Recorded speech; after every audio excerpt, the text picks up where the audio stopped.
I just recently went to watch Dune in theaters, the ultra high def, redonkulous, crazy screen. Long story short, I thought this film was phenomenal. It's an experience. It's not even just a film. And if you guys haven't seen this yet, or even if you have HBO Max and you've already seen it, like, I am pleading with you, please go out to theaters to see this film. And don't just go to theaters to see it. See it on like freaking IMAX. Get the full experience. There was a scene in that film with a ship crash.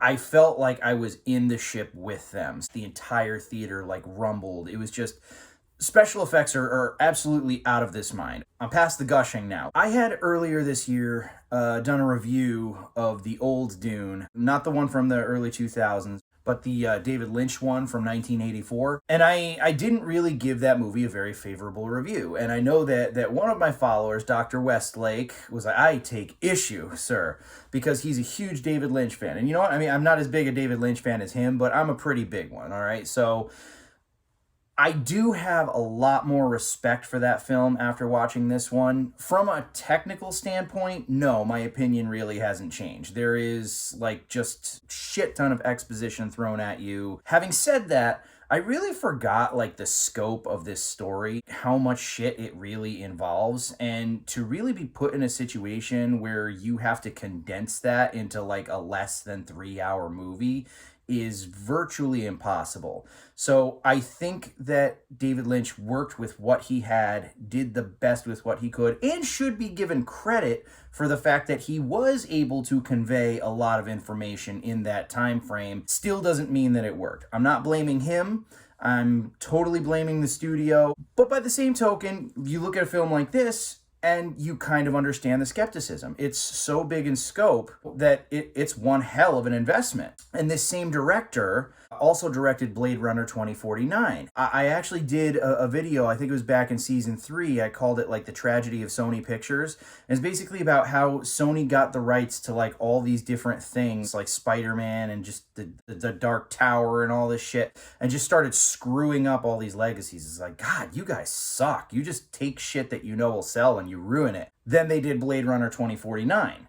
And that film was freaking fantastic. And it was actually a really ballsy choice because the original Blade Runner, it has a cult following, yes, but it really bombed when it first came to theaters. So it was a hell of a risk, and it flopped financially, which is unfortunate. I mean, the reviews were overwhelmingly positive. I know there's a few people out there who don't like it, but like overall, it was pretty well received. And again, I saw it on XD and it was fantastic. And I think I went back to see that one like 3 times. And I'm totally going to do that with Dune too, because it's 110% worth the experience. Everybody in the film is amazing. Oscar Isaacs as Duke Leto, Stellan Skarsgård as Baron Harkonnen. The character is just a creep, but like Stellan Skarsgård is just like so menacing, quietly menacing. There's a scene where like he does that levitating thing. This guy asks him a question and you see him just like slowly like drifting across the table, and he had just been eating, so he's just like almost kind of like mockingly chewing his food at a very uncomfortable range with this dude. Like, here's his stomach and he's coming down just like, it's like, oh fuck, you're gonna die, dude. So everybody in the film was fantastic. The special effects are some of the best to date, really, in a film, I think. And it is a story that, thank God, actually has allegories that don't hammer you over the head. One mild criticism that I've heard from some people is that it's a white savior film, to which I say, fuck you. I think that's fucking hysterical. The other thing that has gotten brought up is where specifically they chose to end this film. I think I actually can do this without spoiling anything. A big thing happens that evolves the story into what is going to happen, that's going to be the change. And that would have arguably been a good place to end it, but right after that comes a fight scene that actually would have been a better opening for the second film. But I think, in part, my personal opinion, I think that might be so that they could actually give Zendaya, or name at the bottom, more screen time, or really, frankly, some screen time, because apart from that, she's like legit just in these little blips of dream sequences.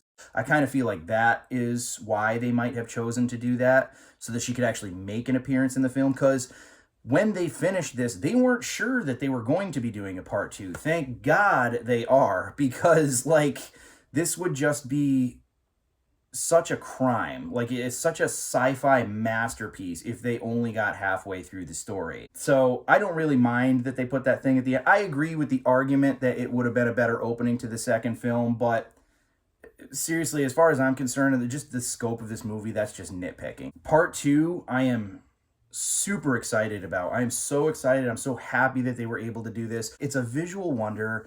It's like a 3-hour half of the story, and now we have another 3 hours to finish it.